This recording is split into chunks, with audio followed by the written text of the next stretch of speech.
বাংলাদেশ থেকে মালয়েশিয়ায় কর্মী পাঠানোর সকল প্রস্তুতি ইতিমধ্যেই বাংলাদেশ সরকারের পক্ষ থেকে সম্পন্ন করা হয়েছে।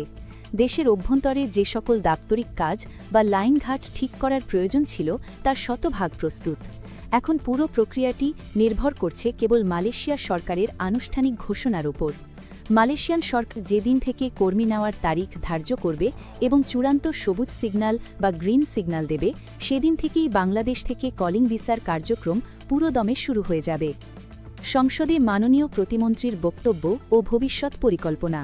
সম্প্রতি জাতীয় সংসদে প্রবাসী কল্যাণ ও বৈদেশিক কর্মসংস্থান মন্ত্রণালয়ের মাননীয় প্রতিমন্ত্রী এই বিষয়টি নিয়ে অত্যন্ত স্পষ্ট এবং দিক নির্দেশনামূলক বক্তব্য রেখেছেন। তার বক্তব্যের মূল বিষয়গুলো নিচে বিস্তারিত তুলে ধরা হল।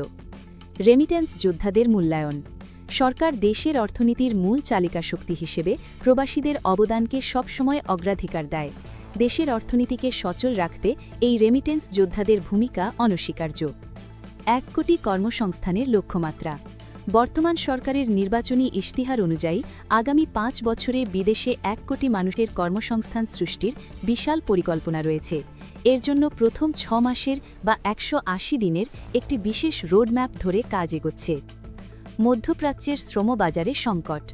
সম্প্রতি ইরান, ইসরায়েল ও যুক্তরাষ্ট্রের মধ্যকার ভূ-রাজনৈতিক উত্তেজনার কারণে মধ্যপ্রাচ্যের শ্রমবাজার বাংলাদেশের জন্য কিছুটা সংকুচিত হয়ে যাওয়ার আশঙ্কা তৈরি হয়েছে। তাই সরকার বিকল্প বাজারের দিকে নজর দিচ্ছে। মালয়েশিয়া শ্রমবাজার দ্রুত খোলার সম্ভাবনা। মধ্যপ্রাচ্যের পর বাংলাদেশের জন্য সবচেয়ে বড় ও সম্ভাবনাময় শ্রমবাজার হল মালয়েশিয়া। দীর্ঘদিন বন্ধ থাকার পর সম্প্রতি মাননীয় মন্ত্রী ও প্রধানমন্ত্রীর উপদেষ্টার মালয়েশিয়া সফরের মাধ্যমে সেই দেশের সরকারের সাথে অত্যন্ত ফলপ্রসূ আলোচনা হয়েছে। আশা করা হচ্ছে খুব শীঘ্রই এই বাজারটি উন্মুক্ত হবে।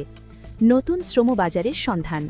মালয়েশিয়ার পাশাপাশি থাইল্যান্ড এবং কম্বোডিয়াতেও কর্মী পাঠানোর ব্যাপারে সরকার কাজ করে যাচ্ছে, যার সুফল আগামী 6 মাসের মধ্যে দৃশ্যমান হবে বলে আশা করা যায়। অত্যন্ত জরুরি সতর্কবার্তা। দালাল থেকে সাবধান।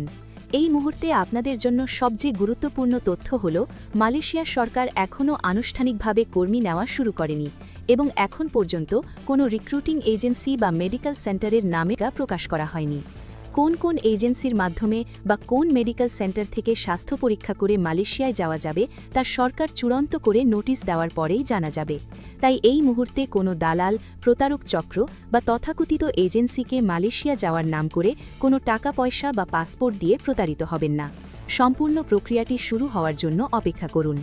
পরিশেষ, মালয়েশিয়া কলিং ভিসা সংক্রান্ত যে কোনো অফিসিয়াল আপডেট, অনুমোদিত এজেন্সির তালিকা এবং মেডিকেল সেন্টারের সঠিক তথ্য প্রকাশ হওয়া মাত্রই আমরা আপনাদের জানিয়ে দেব। সঠিক এবং নির্ভুল তথ্যের জন্য আমাদের সাথেই থাকুন, ধৈর্য ধারণ করুন এবং সাবধানে থাকুন। সবাই ভালো থাকবেন। আল্লাহ হাফেজ।